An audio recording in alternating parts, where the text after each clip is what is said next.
अस्सलाम वालेकुम जी। Welcome to my channel. कैसे हैं आप सब? उम्मीद है जी आप सब खैरियत से होंगे जी। आज की मेरी वीडियो मेरी प्यारी उन बहनों के लिए है जो कि बारिश के बाद घर की सफाई करती रहती हैं, सारा सारा दिन करती रहती हैं।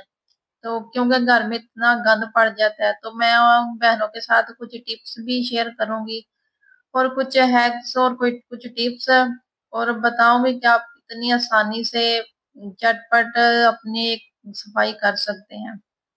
तो जानिए आप इस वीडियो में कि मैं कैसे आपको कुछ हैक्स भी बताऊंगी। तो बस जी फिर हम यहाँ पे अपनी वीडियो को शुरू करते हैं। और जी मेरी भी ना कुछ आपकी तरह यही हालात हैं कि बारिश के बाद घर का बुरा हशर हुआ था। तो कुछ समझ नहीं थी आज कहाँ से शुरू करें और कहाँ से खत्म करें। तो मैंने फिर अपने ना बेडरूम से शुरू किया सफाई।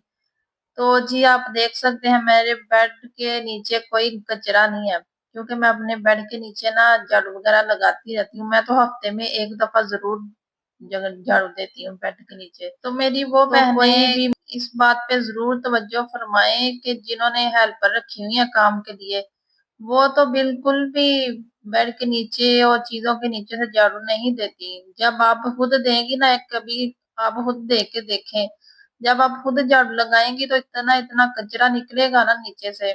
तो बस वो तो आगे आगे से करती हैं, तो आप ना खुद भी तवज्जो दिया करें, कभी कभार खुद झाड़ू लगा लिया करें। तो चीजों के नीचे से कचरा निकाला करें, क्योंकि फिर हमारी सफाई का फायदा ही क्या अगर हमने चीजों के नीचे से नहीं निकालना कचरा, वहां पे कीड़े मकोड़े इकट्ठे होएंगे तो फिर कोई फायदा नहीं हमारी सफाई का। आगे आगे से बस कर लेते हैं। तो बस जी मैंने अब अपना सारा झाड़ू लगा लिया था और आप देख सकते हैं कि बारिश के बाद क्या हशर हुआ है। कभी बाइक बाहर जाती है, कभी बाइक अंदर आती है, कभी कोई बाहर जा रहा है, कोई अंदर आ रहा है। तो इसी तरह ना बस ना सारा कीचड़ वगैरह अंदर आ रहा होता है, कुछ समझ नहीं आती क्या करें। और जरासीम भी आ रहे होते हैं साथ, क्योंकि बाहर पानी तो खड़ा होता है, गटरों के पानी भी इकट्ठे हुए होते हैं, जमा हुए होते हैं। तो वो जरासीम भी अंदर आ रहे होते हैं। तो मैंने अपनी ये मेरी जाली वाला दरवाजा उसको मैंने वॉश कर लिया। और जी ये मेरा कारपेट है जो कि बाहर मेरे ना गैराज में ना पड़ा होता है। बाहर जब बाहर से आते हैं ना, तो यहाँ पे जूते वगैरह उतार लेते हैं। तो ये भी बहुत ही गंदा हुआ था बारिश की वजह से, कीचड़ बहुत ही ज्यादा। तो मैंने इसको भी मैंने कहा वॉश कर ही लूं, ये भी ना जरासीम खत्म तब भी होंगे। तो क्योंकि वॉश किए बगैर तो ये साफ ही नहीं होना। तो मैंने अपनी सीढ़ियों पे भी सीढ़ियों को भी वॉश कर लिया। तो मैंने कहा वॉश के बगैर तो ना झाड़ू या मोप लगाने से तो ये गिराज साफ नहीं होने वाला। तो मैं इसको वॉश ही कर लूं और अपने कारपेट को भी साथ ही हाथों हाथ में वॉश कर लूं। बस जी मैंने अपने ये कारपेट को भी वॉश कर दिया और इतनी मिट्टी इसके अंदर से निकली है ना, आपको नजर आ रही होगी। तो मैंने कहा ये सारी मिट्टी मैं एक दफा बाहर निकाल लूं, तो फिर ही मैं सरफ डालूंगी। तो फिर मैंने सरफ डाला और सारे गिराज से मैंने अच्छी तरह से सरफ के साथ वॉश किया था।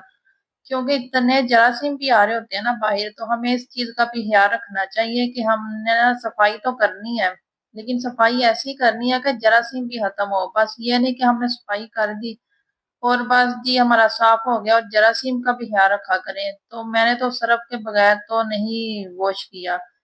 तो बस इससे ना मैंने अच्छी तरह से सरफ के साथ वॉश किया और था। जी जब फिर मैंने सफाई शुरू की तो मैं वॉश करने लगी तो हमारी लाइट भी चली गई। तो इसीलिए यहाँ पे ना अंधेरा अंधेरा है, क्योंकि लाइट नहीं थी, ये बाहर से ही रोशनी आ रही थी। तो बहुत ही ना अंधेरा था, मुझे भी कुछ समझ नहीं थी आ रही है क्या करूं। मैं कहा चलो कोई नहीं, फिर लाइट आने तक जो सा मेरा काम खत्म होता है मैं वो तो कर लूं। तो बस फिर लाइट बंद में ही मैं से वॉश करती रही हूँ गराज को। तो बहुत ही अंधेरा हुआ था। और जी बस फिर गराज मेरा वॉश हो चुका है, मैंने अच्छी तरह से वॉश कर लिया। और यहाँ पे मैं आपको एक टिप तो जरूर दूंगी कि आप ना ये जो से पानी वाले पाइप होते हैं जिनके साथ हम अपने घर वॉश कर रहे होते हैं या कपड़े वगैरह धो रहे होते हैं, इनके अंदर से पानी जरूर निकाल के इनको रखा करें। अगर इनके अंदर से हम पानी नहीं ना निकालेंगे, इनके अंदर वो जाले वगैरह पड़ जाते हैं तो वो गंदा हो जाता है पाइप। तो मैं तो ऐसे ही हमेशा ना जब भी वॉश करती हूँ तो इसके अंदर से पानी आप एक साइड से पकड़ेंगे ना, दूसरी साइड पे खुद ब खुद ही पानी निकलता जाता है। तो पानी ज़रूर निकाला करें। और जी यहाँ पे दूसरी टिप मैं आपको दूँगी कि अक्सर ना हमारे बाहर वाले गेट के नीचे ना सुराख होते हैं, तो हमारी कोई तवज्जो नहीं होती। तो मैं तो ऐसे ना मैंने छोटे-छोटे कपड़े बनाए हुए हैं, जो से हमारे एक्स्ट्रा घर में कपड़े होते हैं, जो फटे होते हैं, तो उनके छोटे-छोटे पीस कट कर लें, तो वो अपने ना गेट या दरवाज़ों के नीचे ज़रूर दिया करें। बाहर से कीड़े-मकोड़े नहीं फिर अंदर आते, वरना ये बारिश का मौसम है, बरसात का, तो बाहर जब पानी खड़ा होता है ना, सारे कीड़े-मकोड़े अंदर आ रहे होते हैं। तो मैं तो ऐसे ना अपने दरवाजे के नीचे हमारा जो सा मेन गेट है या फिर हमारा ड्राइंग रूम वाला बाहर दरवाजा है, तो उनके नीचे मैंने ज़रूर ही ये कपड़े दिए हुए हैं, ताकि कोई कीड़ा-मकोड़ा अंदर ना आए। जब मैं भी नहीं थी ना देती, तब मुझे भी इतना मसला होता था, बाहर से चूहे भी आ जाते थे अंदर। तो अब मैं ज़रूर देती हूँ, तो आप भी लोग भी इस चीज़ का ज़रूर ख़्याल किया करें। और बस मेरा गिलास वॉश हो चुका था, मैंने मोप भी लगाया था क्योंकि मेरे वाइपर का ना रबड़ नहीं अच्छा, तो वो पानी से अच्छे से नहीं निकालता, तो मुझे मोप भी लगाना पड़ता है। तो फिर वो मैंने लगाया और मैंने कहा मैं अपना किचन भी वॉश कर लूँ, क्योंकि किचन भी बहुत ज़रूरी होता है। तो वो भी तो सारा गंदे पाँव अंदर आ रहे होते हैं, जूते वगैरह। वो मैंने वॉश करना है, मैंने अपना ये चूल्हा सिलेंडर के साथ लगाया हुआ है, कभी गैस ना हो तो ये इस्तेमाल कर लेते हैं। तो मैंने कहा ये भी लगे हाथों में वॉश कर ही लूँ इसे भी। तो मैं इसे ना काले साबुन के साथ वॉश किया, तो देखो कैसे चमक गया। तो बस मेरा ये भी वॉश हो चुका था, फिर मैंने अपना किचन भी वॉश कर लिया।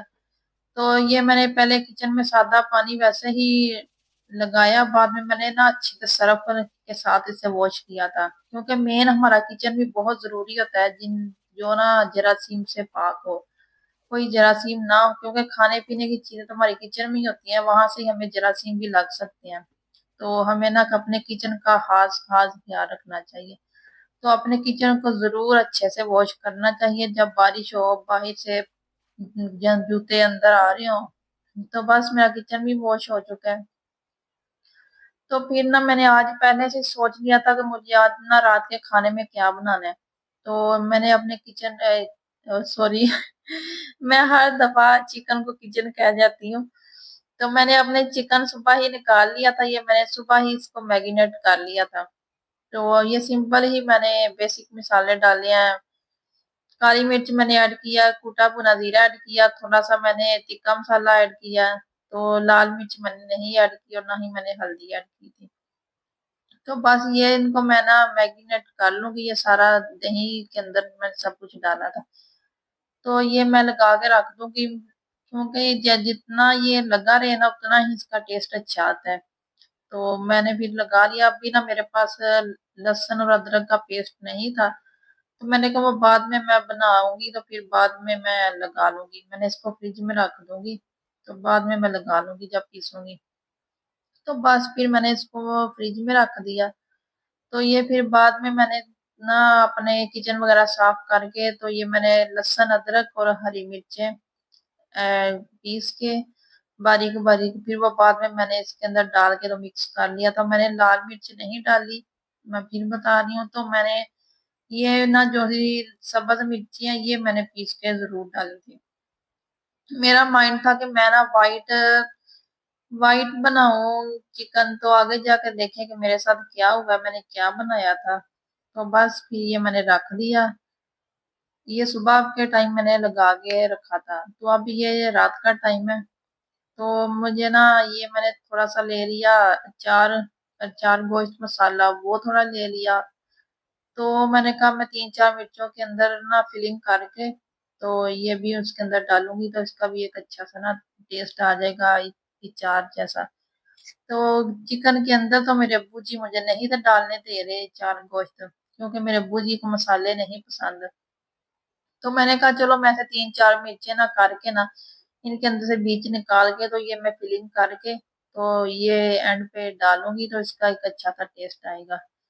तो बस फिर मैंने ये फिलिंग कर लूँगी, सारी मिर्चों के बीज निकाल के। तो फिर आगे देखें कि मेरे साथ क्या हुआ था, मैंने क्या बनाया था, क्या सोचा था। अक्सर होता है कि हम जो सोचते हैं वो हम नहीं होता, उसका ना कुछ उल्टा ही हो जाता है। तो मेरे साथ भी कुछ ऐसा ही हुआ था। तो बस फिर अब मैंने फिलिंग कर लूँगी, फिर बताती हूँ। और आज की यही थी बारिश के बाद की मेरी छोटी सी रूटीन सफाई की, जो मैंने की बताई आपको। और ये सफाई सारी मेरी 1 घंटे में मुकम्मल हो चुकी थी, क्योंकि अक्सर हम सफाई के दौरान बार बार बैठ जाते हैं ना, तो उसकी वजह से हमारा काम लंबा हो जाता है, वो सारा दिन हमें लग जाता है। तो मैं तो एक दफा सारा काम मुकम्मल कर लेती हूँ जल्दी से, 1 घंटा मेरा लग गया था और वो सारी सफाई हो चुकी थी। और फिर बाद में मैं आराम से बैठ गई थी।